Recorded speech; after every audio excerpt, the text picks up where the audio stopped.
여러분, 이번 시간은 BBS 열강 시리즈 법화경 네 번째 시간입니다. 여러분도 오늘은 법화 7유라고 하는 어찌 보면은 법화경 전반적인 가르침 가운데서 하이라이트 7장면을 갖다가 여러분들한테 소개해 드리려고 합니다.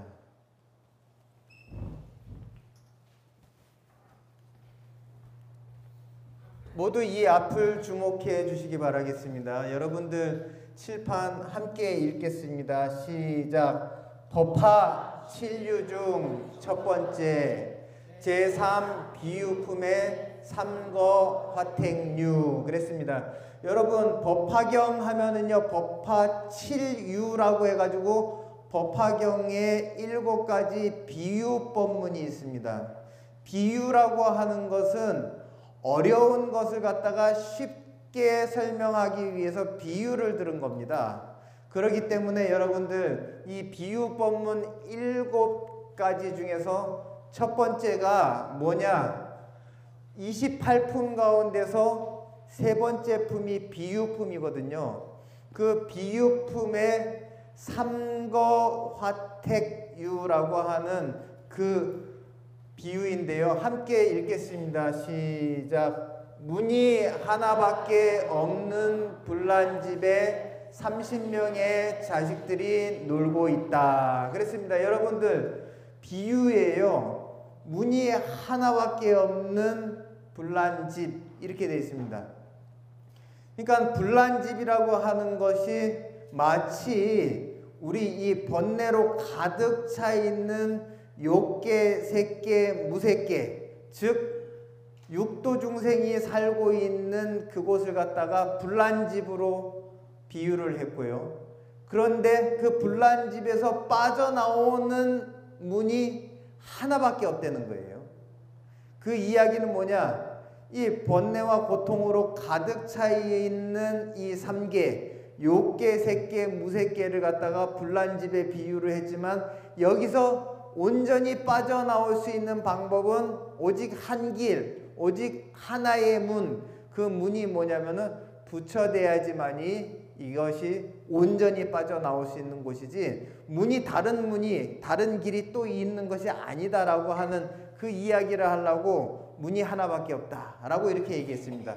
함께 또 읽겠습니다. 시작. 불이 났는데 빨리 도망갈 생각을 하지 않는 것은 불각이고, 여러분들 번뇌와 고통으로 가득 차 있는 이 세계에서 빨리 빠져나가야지 라고 하는 생각을 내야 되는데 그 생각을 내지 않는 것이 아니 불자 깨달을 각자, 깨닫지 못한 겁니다. 그게. 그 다음에 또 읽겠습니다. 시작. 불이 뜨겁다는 것을 이해하지 못하는 것은 부지이다. 아니 붙자 알지자. 알지 못한다라고 하는 것은 뭐냐? 불이 났는데 불은 뜨겁다, 고통이다 라고 하는 것에 대한 불이 무엇인가? 불이 나한테, 이 불난집에서 이 불이라고 하는 것은 번뇌와 고통이거든요. 이것이 나한테 어떠한 해로움을 주는가를 갖다가 정확히 알지 못하는 것이 부지입니다. 계속 읽겠습니다. 출로는 오직 하나인데 아이들의 아버지는 집 밖에서 3가지의 선물인 양, 사슴, 소가 끄는 수레로 아이들을 구출하고 나서는 즐겁게 놀던 곳에 집착을 하는 아이들에게 아버지는 평등하게 묘법연화의 일승법을 상징하는 칠보로 된 흰 소가 끄는 수레를 주었다. 이렇게 되어 있습니다. 여러분들, 출로는, 나가는 길은 오직 하나. 아까 뭐라 그랬죠? 부처되는 길. 그 오직 하나인데 아이들의 아버지는 집 밖에서 3가지의 선물인 양이 끄는 수레, 사슴이 끄는 수레, 소가 끄는 수레, 이 3가지로 아이들을 갖다가 구출해냅니다. 그래서 아까 아이들이 30명의 자식들이 놀고 있다 그랬죠. 근데 이 30명의 아이들이 세 부류로 나눠져 있어요. 어떤 아이들은 양이 끄는 소리를 보고서 저거 나한테 딱 맞는 거다 라고 생각하는 아이들. 그리고 또 어떤 아이들은 저건 너무 시시해. 그러고 나니까는 그러면은 사슴이 끌고 가는 수레도 있어. 그러니까는 그러면 그건 나한테 맞지 라고 하는 아이들이 있고, 저 둘 다 시시해 하는 아이들한테는 소가 끄는 수레를 또 보여주고서 나오라고, 불난집에서 얼른 빠져나오라고 이렇게 집 밖에 계신 아버지, 여기 집 밖에 아버지가 계시다라고 얘기했는데요. 3계를 이미 온전히 벗어났기 때문에 집 밖에 있는 아버지는 부처에 해당되는 거고요. 그리고 집 안에 있는 아이들은요, 성문, 연각, 보살에 해당되는 겁니다. 그렇기 때문에 그 세 아이들한테, 세 부류의 아이들한테 부처님께서는 얼른 나오는 길은 하나니까 얼른 빠져나와라 하고서 그 길을 일러주고서 그 길로 밖으로 불러냅니다. 그렇게 해가지고 아이들을 구출하고 나서는 즐겁게 놀던 곳을 집착하는 아이들이라고 했는데, 3계를 벗어나고 난 다음에 과거에, 이전에 자기가 즐겁게 놀던 곳을 갖다가 다시 그리워하는 거예요. 그래서 도로 들어가려고 하는 아이들한테 야, 나왔으니까는 다시 가면 안 돼라고 하는 것, 다시 간다라고 하는 것이 물러나서 퇴전하는 거거든요. 우리가 발심을 했더라도 발심이 뒤로 물러나게 되는 경우가 있는데, 다시 물러나지 않는 그것을 갖다가 불퇴전이라고 얘기합니다. 그래서 불퇴전의 보리심을 갖다가 부처님께 불퇴전의 깨달음을 갖다가 불퇴전의 보리심이라고 하거든요. 깨달음이라고 하는 것도 온전하게 확실하게 깨닫지 않으면은요, 그 깨달음이 뒤로 물러나게 되어 있습니다. 그렇기 때문에 부처님께서는 즐겁게 놀던 곳에 집착하는 아이들에게 아버지는 평등하게 처음에 불러낼 때는 양이 끄는 수레, 사슴이 끄는 수레, 소가 끄는 수레를 갖다가 보여줬지만은 나중에 전부 다 아이들을 갖다 집 밖으로 데리고 나와서는 그 다음에는 평등하게 묘법연화의 일승법을 상징하는 칠보로 장엄된 흰소가 끄는 수레를 줬다 그랬어요. 여러분, 칠보라고 하는 것은 7가지 보물이잖아요. 근데 그거는 달리 이야기하면은 37보리분법, 37조도품을 갖다가 칠보라고 이야기하라 하거든요. 그래서 여러분들 그 37조도품을 갖다가 외울 때 뭐라 그랬냐? 444에 5578 이렇게 얘기하거든요. 그래서 여러분들 그 444에 5578 이렇게 얘기하는데, 처음에 4라고 하는 건 사성제입니다. 그 다음에 두 번째 4는 뭐냐면은 사념처입니다. 사념처. 그 다음에 네 번째는 사여의신족입니다. 그 다음에 5578 그랬는데, 5라고 하는 것은 옥은, 그 다음에 오력, 그 다음에 칠각지, 그 다음에 팔정도. 이거를 다 합치면은 444에 5578을 다 합치면은 뭐냐? 그게 37입니다. 그렇기 때문에 7가지 깨닫는 방법, 정진의 방법을 갖다가 이 칠보로 장엄됐다라고 이렇게 표현을 하고요. 그리고 여러분들 하얀소라고 하는 게, 소가 얼룩소도 있고 누렁소도 있고 까만소도 있고 한데, 하얀 빛깔의 소라고 하는 것은 번뇌가 이미 깨끗해진, 그리고 여러분들 소라고 하는 거는요, 마음의 비유입니다. 마음의 비유이다. 그래서 여러분들 소를 찾는 그림 10폭을 갖다가 시부도라 그러거든요. 시부도.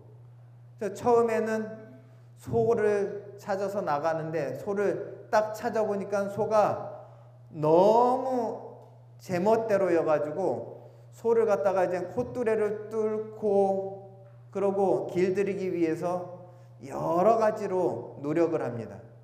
마치 우리 마음도요, 길들여지지 않았을 때는요, 제멋대로예요. 그러니까 이 마음의 콧뚜레를 뚫어가지고 잡아 당겨가지고 길 아닌 곳에서 길인 곳으로 데리고 다녀야 돼요. 그것이 바로 돌을 닦는 겁니다.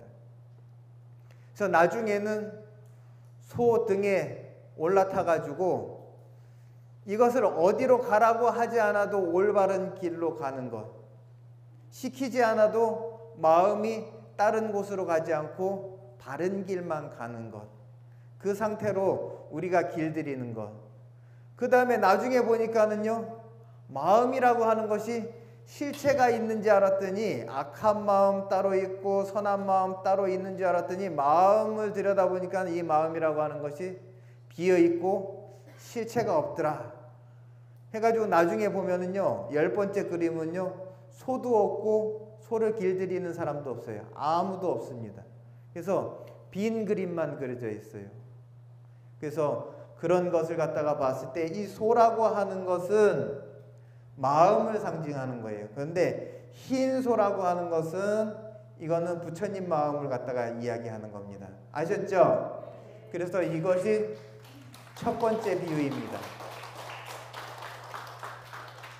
그래서 여러분들 이 첫 번째 비유는 부처님께서 누구한테 이야기한 거냐?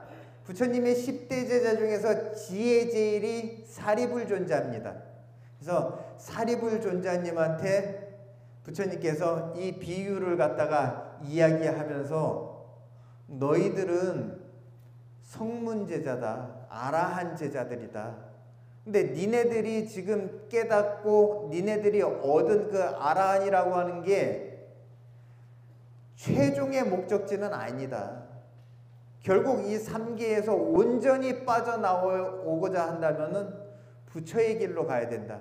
너희들도 나와 똑같이 부처가 될 수 있다 라고 하는 이야기를 갖다가 해주고 싶어가지고 네가 지금 아라한이고 지혜제일이라고 할지는 몰라도 나와 똑같이 되는 것을 목적으로 삼아라 하는 그런 이야기를 하는 겁니다. 여러분, 두 번째 비유를 보겠습니다. 함께 읽습니다. 시작. 법화 치류 중 두 번째, 제4 신의 품의 장자 궁자 유 그랬습니다. 여러분, 두 번째 비유입니다. 법화 치류 중에 두 번째는 뭐냐? 제4품입니다. 28품 중에 네 번째가 신의 품이라고 하는 품입니다. 거기에는요, 장자 궁자 유라고 하는 그런 비유가 있습니다. 여러분, 이 앞에 칠판을 봐주시기 바랍니다. 여기 함께 읽겠습니다. 시작. 어려서 아버지를 버리고 떠돌던 아들이 나이가 들어 아버지를 만나지만 아버지는 아들을 알아보지만 아들은 빈천하여 대보호장자인 부친을 두려워해 다시 도망친다. 이랬습니다. 여러분들, 어려서 아버지를 버리고 떠돌던 아들, 이 아들은 뭐냐면은 모두 다 부처님의 자녀들이고, 왜 부처님의 자녀라고 했냐? 이미 부처를 갖다가 원만히 이루신 그분은 아버지라고 표현을 한 거고요. 각자가 부처의 종자가 있지만 DNA가 부처이지만은 아직 완전히 부처로서 성장하지 못한 모든 중생들을 갖다가 전부 다 어린 자녀로 본 겁니다.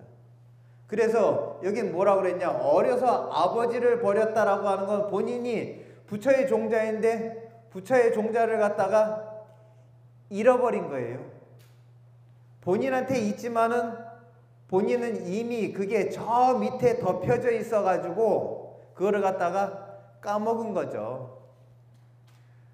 그래서 아버지를 버리고 떠돌던 아들이, 그런데 떠돌았다라고 하는 것은 부처의 자리에서 있어야 되는데 부처의 자리가 아닌 다른 번뇌망상 외도의 자리를 갖다가 떠돌았다 이 말이에요.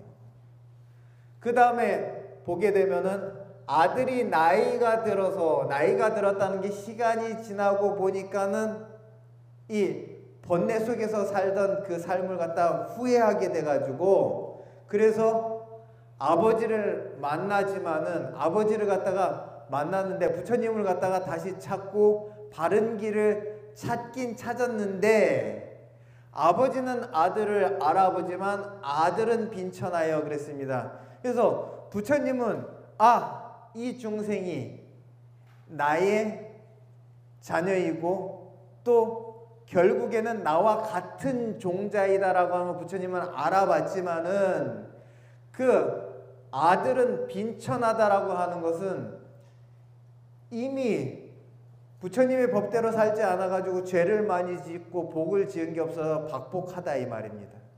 그래서 대부호장자인 부친을 두려워해 다시 도망친다 그랬습니다.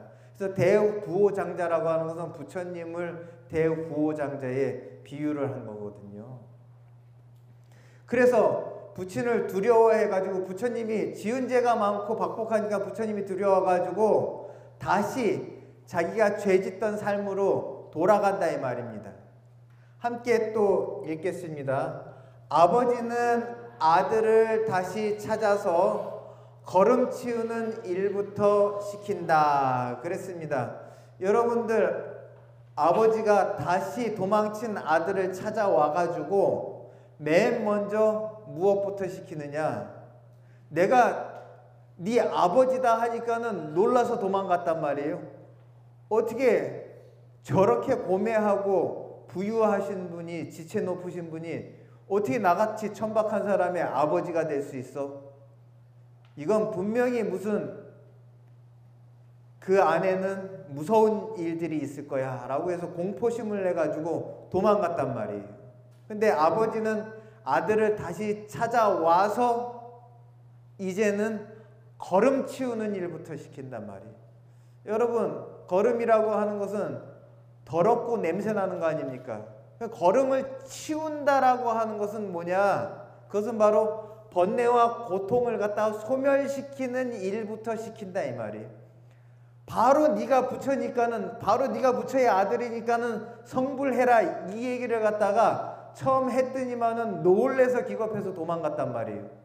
그러니까 다시 잡아왔을 때는 그 이야기를 하는 것이 아니라 야, 너 가서 걸음부터 치워, 이것부터 시킨단 말이에요. 그것은 번뇌와 고통, 내 안에 업속에 담겨져 있는 구린 것들부터 치워내는 그런 일부터 시킵니다. 그 다음에 함께 읽습니다. 그렇게 20년이 흘러 정직하고 사리 판단만 올바르게 여전히 박복한 아들에게 무량한 보배 창고를 관리하여 출납을 익히게 해주고 그랬습니다. 그래서 걸음을 치우는 일을 시키고 20년 동안 계속 걸음만 치우게 했어요. 그러니까는 걸음을 갖다가 20년 치웠으면은 많이 치운 거죠. 그 얘기는 뭐냐? 20년 동안 번뇌를 소멸하고 고통을 갖다가 제거하는 그런 수행만 시켰단 말이에요. 그 수행이 바로 소승의 수행입니다. 그래서 여러분들 20년을 갖다가 그렇게 걸음 치우는 일을 하니까 사람이 정직해졌어요. 그 다음에 사리 판단은 올바르게 하지만은 여전히 박복해요. 왜? 복진 일이 없어요. 남을 위해서 크게 복진 일이 없어요. 걸음만 치웠다 이 말이에요. 사회에 어떤 다른 누구한테 큰 거를 베푼 적이 없습니다. 그렇기 때문에 박복한 아들에게 무량한 보배 창고, 아버지의 소유인 무량한 보배 창고를 갖다가 이제 야, 너 우리 집에서 거름 치우는 것만 20년 했으니까는 이제 됐어. 우리 집에서 너 오랫동안 일을 했잖아. 그러니까는 일로 와봐 해서 창고로 데리고 들어갑니다. 창고를 갖다가 열어서 보여주니까 그 안에는 수많은 재산들이 꽉꽉 차 있는 거예요.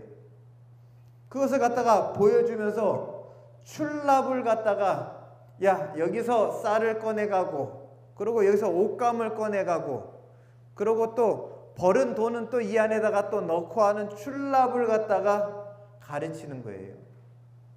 그렇게 해가지고 출납을 익히게 해주고, 또 여러분 계속 읽습니다. 시작. 결국 모든 재산을 물려주어도 상속받을 자격이 된 때 아버지는 친자임을 천명하고 상속해 줌. 그렇게 됐습니다.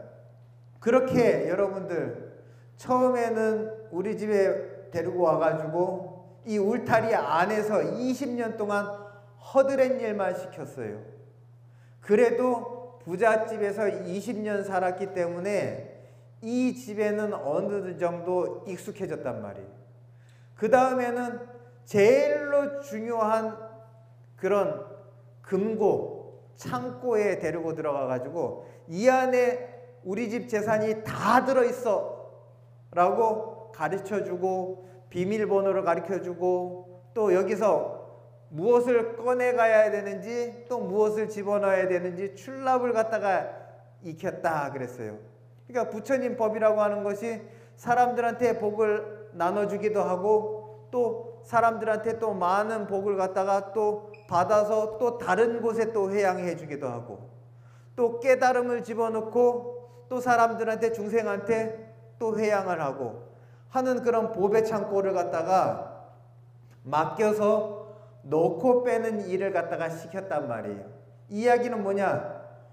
복을 갖다가 넣고 복을 또 베풀고 또 쌓고 회양하는 이 법을 가리킨 겁니다. 이건 대승법이에요.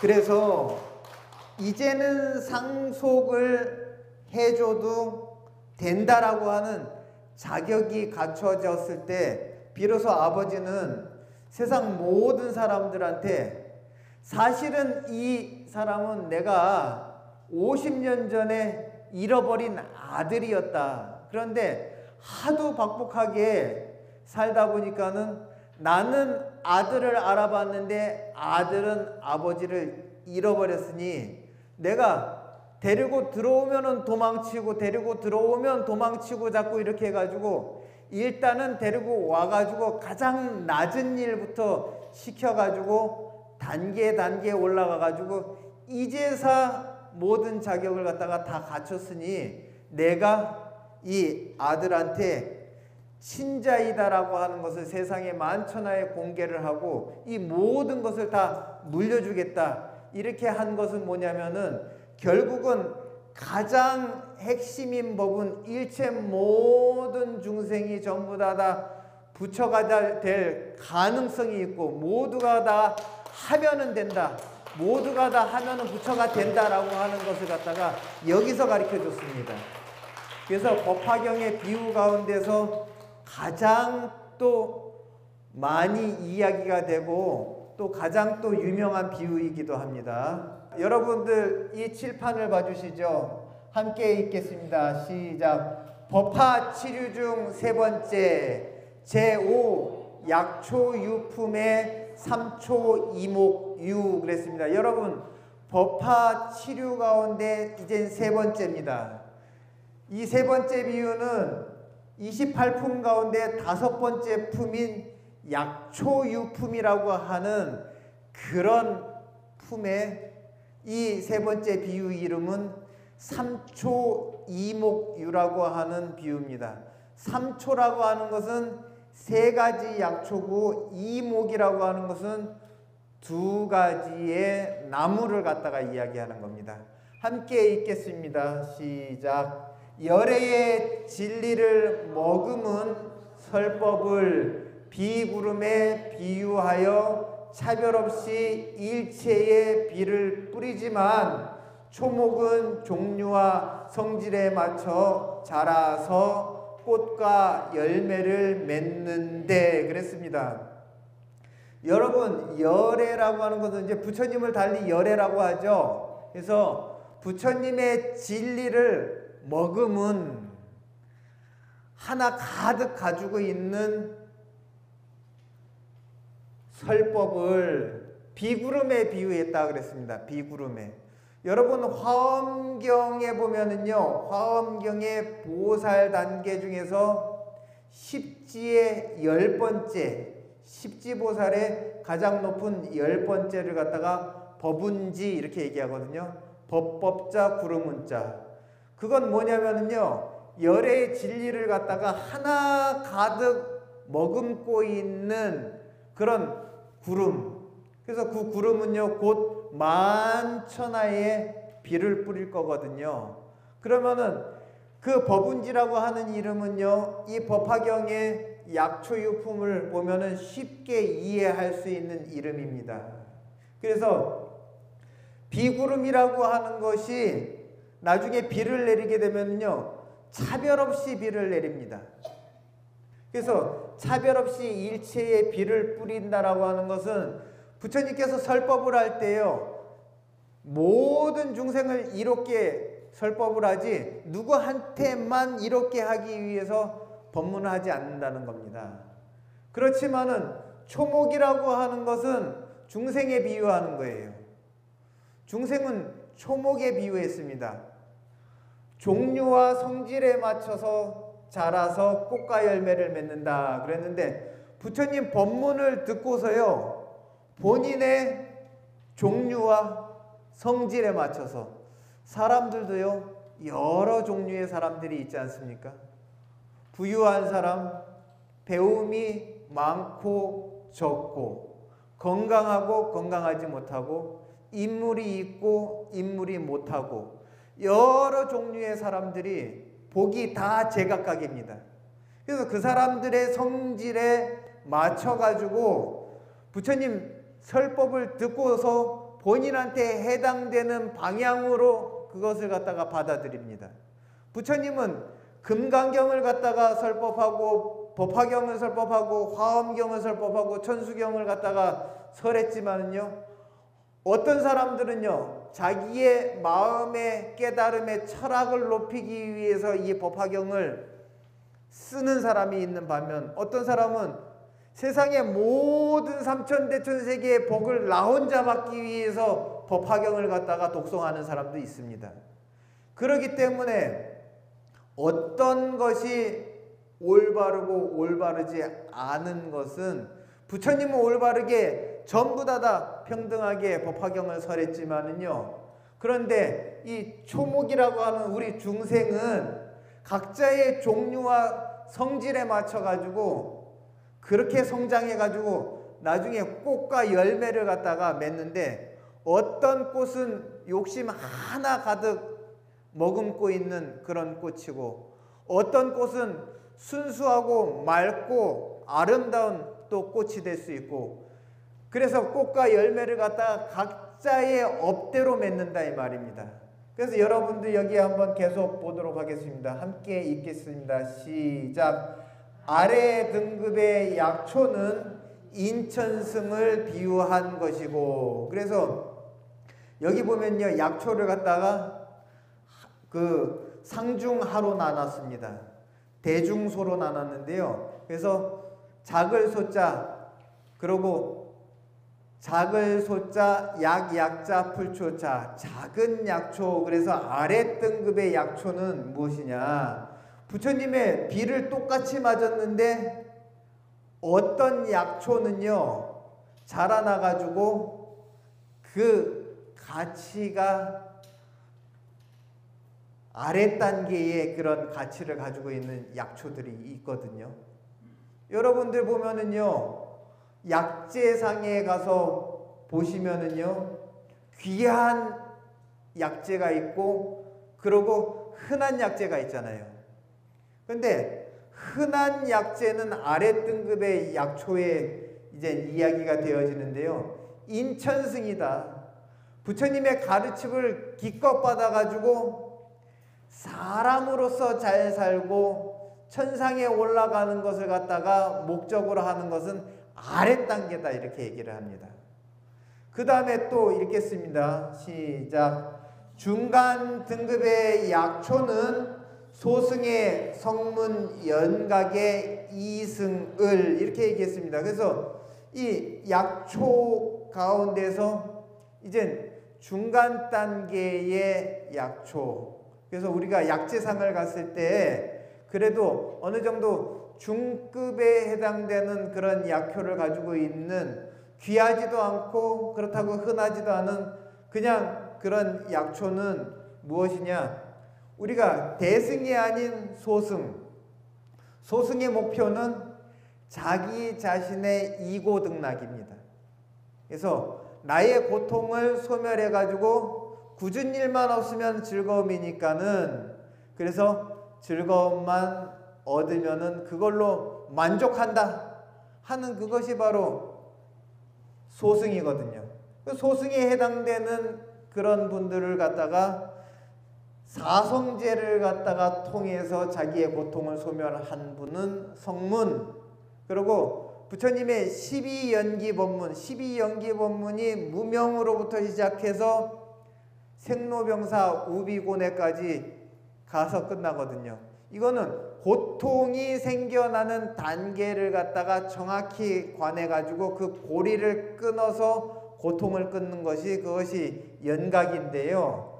여러분들 부처님의 법문을 듣고서 내 자신의 고통을 끊고 내 자신의 고통을 갖다 끊었으니까 거기서 만족하는 단계를 갖다가 이승이라고 하는데, 그 정도는 중급에 해당된다, 이렇게 얘기하는 겁니다. 여러분 또 함께 읽겠습니다. 시작. 상급 약초는 부처되기 위해 정진하는 일불승을 말하고 그랬습니다. 여러분들 약초 중에서 상급에 해당되는 약초는요, 나도 부처가 되기 위해서, 나도 부처가 되겠다라고 그렇게 결심을 하고 정진하는 일불승. 일불승이라고 하는 것은 삼승이 아니고 오로지 나는 부처 되는 거, 이가 하나만 목적이다 라고 하는 것을 이제 말하고, 그 다음에 이제 3초를 얘기했습니다. 3초 이목 가운데서 하급의 약초, 중급의 약초, 상급의 약초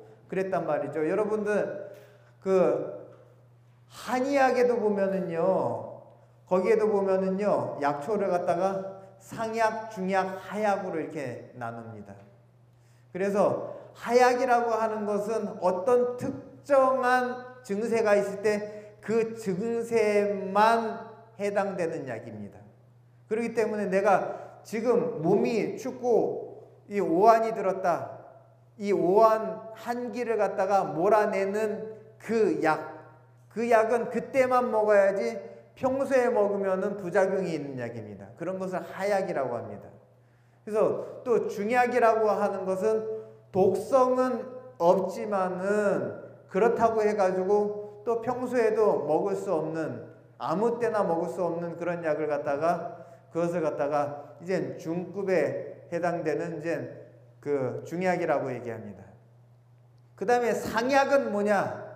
언제든지 음식처럼 먹어도 몸에 윤택하고 항상 이로운 약을 갖다 상약이라고 하거든요.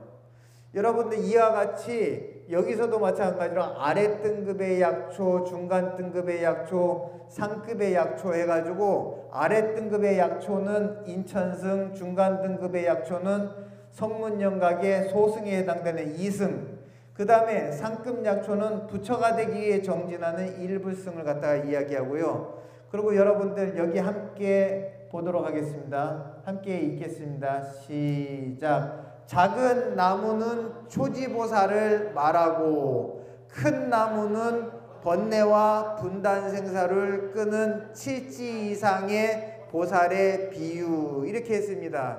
그래서 여러분들 비를 맞고서 약초도 자라나지만은 또 나무들도 크거든요. 근데 나무도 보면은요, 아름드리 나무가 되는 나무가 있고 그렇지 못한 나무도 있잖아요. 그래서 작은 나무들을 잡목이라고 하거든요. 그렇지만은 그런 나무들은 어디에 비유하냐? 초지보살에 비유한다 그랬어요. 여러분, 초지보살은 이미 성인이 됐습니다. 성인이 되면은 다시 범부로 떨어지지 않아요. 그렇기 때문에 초지보살은 그래도 나무긴 나무인데 이 나무는 작은 나무다 그랬습니다. 아직 번뇌가 있어요. 그러면은 번뇌가 어디서 또 끊어지냐 하면 칠지보살 이상이 돼야지 번뇌가 떨어지거든요. 그러니까 번뇌가 떨어지면은 어떻게 되느냐? 생사윤회를 갖다가 끊어요. 그래서 번뇌에 따라서 생사에 들어가지 않고 내 원력 갖고서 내가 가고 싶은 곳에 가서 내 임무를 다하는 보살은 칠지보살부터 그게 가능하거든요. 그것을 갖다가 큰 나무라고 하는데, 여러분들 분단생사라고 하는 여기에 이 사자성어를 갖다가 넣었는데, 분단생사라고 하는 것은 분단생사와 이 반대로 변역생사가 있습니다. 변역생사와 분단생사. 분단생사라고 하는 것은요, 한 분단, 두 분단, 세 분단 이렇게 끊어져 있습니다. 그래서 한 생, 두 생, 네 생, 그 다음 생 이렇게 있는데, 여러분들 분단생사는요, 번뇌가 끊어지면서 어떻게 되느냐? 변역생사라고 해서 생사가 어떻게 되느냐? 부처를 이룰 때까지 쭉 이어집니다. 왜? 원력이 아직 끊어지지 않았기 때문에 그렇거든요. 그래서 이 모든 것을 갖다가 이 삼초와 이목을 갖다가 비유한 것은 여러분들 이 법화치료 중에서 세 번째 이 비유이기 때문에 여러분들 여기에는 또 다른 또 깊은 맛이 있습니다. 여러분들께서 이거를 갖다가 잘 한번 생각해 보시기 바랍니다. 여러분 여기 앞에 봐주시죠. 함께 읽어보도록 하겠습니다. 시작. 법화치류 중 네 번째 제7 화성유품의 화성보처유 그랬습니다. 여러분들 법화치료 가운데서 네 번째 비유가 여러분들 28품 법화경 가운데서 제7품이 화성유품이라고 하는 그런 품이거든요. 거기에 보면 화성보처유라고 했는데, 화성이라고 하는 것은 변화의 조화로 만들어낸 성이다. 성이라고 하는 것은 지금으로 따지면 도시입니다. 도시. 그래서 여러분 함께 계속 읽어보도록 하겠습니다. 시작. 진정한 열반은 성문 연각의 열반이 아니며 부처의 열반이 진정한 열반을 비유로 설함. 이렇게 했습니다. 그래서 여러분들 성문 연각들도 본인의 번뇌를 갖다가 소멸하고 나서 나 열반에 들었다, 나 열반을 얻었다 이렇게 했는데, 부처님이 봤을 때 그것은 진정한 열반이 아니다 이 말이죠. 열반이라고 하는 것은 오로지 하나의 열반만 인정을 하지 여러 가지의 열반을 갖다 인정하지 않는 것이 바로 이 법화경입니다. 계속 읽겠습니다. 보배가 있는 목적지에 가기 위한 험난한 과정 속에 위대한 인도자가 대중들이 두려운 마음에 되돌아가거나 포기하는 것을 염려해서 위기의 지점에 임시방편으로 목적지라고 착각이 들게 도시를 하나 만들어 목적지로 향해 가는 여정에 쌓인 여독을 풀어주고 방편의 도시를 철수했다 그랬습니다. 여러분들 이건 뭐냐? 보배가 있는 목적지라고 하는 것은 성불이에요. 목적지. 그 목적지에 가면 보배가 있다 이 말이죠. 그거는 성불입니다. 부처가 되는 거예요. 그런데 그곳에 가기 위한 험난한 과정, 여러분 부처 되는 데 있어 가지고 우리가 인욕해야 될 것도 많고 정진해야 될 것도 많고 선정해 들고 지혜를 닦아야 되는 이 과정이 결코 쉽지만은 않습니다. 그 험난한 과정 속에서 위대한 인도자는 부처님입니다.